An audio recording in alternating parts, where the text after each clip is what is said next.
আসসালামু আলাইকুম কেন আছেন ওনার বেগুন রমজান মোবারক ছোট্ট ভিডিও লে চলে এলাম আপনার মাঝে শেয়ার করবেন পারবেন ডেলি ব্লগ করতেন অবশ্যই সাথে থাকিবেন আটতম রোজার মধ্যে কি কি রেডি করছি অবশ্যই ওনারা তাহে ওনার মাঝে শেয়ার করবে চেষ্টা করি আজ ইফতারি লাই শ্যামে রান্না করছি বাংলা শ্যাম তারপরে পাশাপাশি রান্না করে ফেলে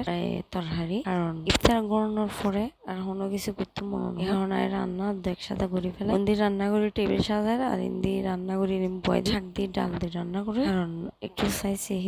সেহিরির সময় সুন্দর করে ভাত খাইতে পারি আর মাছ গুস্ত দিয়ে আসলে বাতিন হানো যায় তো ডাল দিয়ে নাই নারী শাক রান্না করছি তো আর মায়ের রেখেছে একটু করে হালিম রান্না করছি তার মাই একটু মিষ্টি একটু কম পছন্দ করে তো এখন আর মেলা হালিম রান্না করছি আসলে এইবার আর একদম কিছু রান্না করতে মনে হল রোজা আসতে গিয়ে তারপর কোনো কিছু রান্না নয় তো এখানে অবশ্যই রান্না করি পাশাপাশি তো ভুট্টা হে তখন আমি পরিবেশন করি একটু পেঁয়াজ বেরেস্তা দিই একটু ধনিয়া ভাতা দিই সুন্দর করি আর মানে পরিবেশন করে ফেলে আর কিরে ফল তো সালাতিনি একটু হাইবের সময় দিই একটা বোতল নদী আর যেতটুকু হাই এতটুকু লোক আর যতটুকু হাই না পারে দেখছি তারপর রাহি দিই মেয়ে হারণে যেহেতু এখন ডিমের ফুটিং রান্না করছি তো এত ডিমের ফুটিং বানাই হালিম বানাই রান্নার এতটুকু রান্না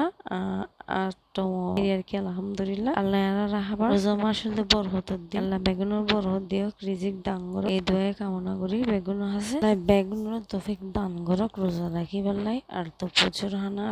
রোজা মাসে অনেকে তিনি হিসাব নলয় তো বেগুন পেট ভরে হেবে ডিম রুটি সুন্দর করে পরিবেশন করে হাড়িয়ে তো আসলে ডিম রুটি বানাইতেও ভালো লাগে হাড়িয়ে পরিবেশন করতে ভালো লাগে তো ফ্যামিলি সাইজ করে হাঁটি আলহামদুলিল্লাহ আর ঘরের মধ্যে বেগুনের রোজা থাকে শুধু আর ছেলে ছাড়া আর মাইয়ে আর বোন আর আম্মু আর মামা আর বেগুন রোজা থাকে আর ভাইয়ার লোক বেগুন আলহামদুলিল্লাহ আর ছোটতুন বেগুনের রোজা থাকে কেউ কোনোদিন মানে ভুল কর্মেও কোনোদিন রোজা ভাঙিবার চেষ্টা নকরে এতো আজ এর ভিডিও এতটুকু শেয়ার করলাম পরবর্তী ভিডিও অবশ্যই শেয়ার করছি বেগম ভালো থাকে সুস্থ থাকেন আল্লাহ হাফিজ।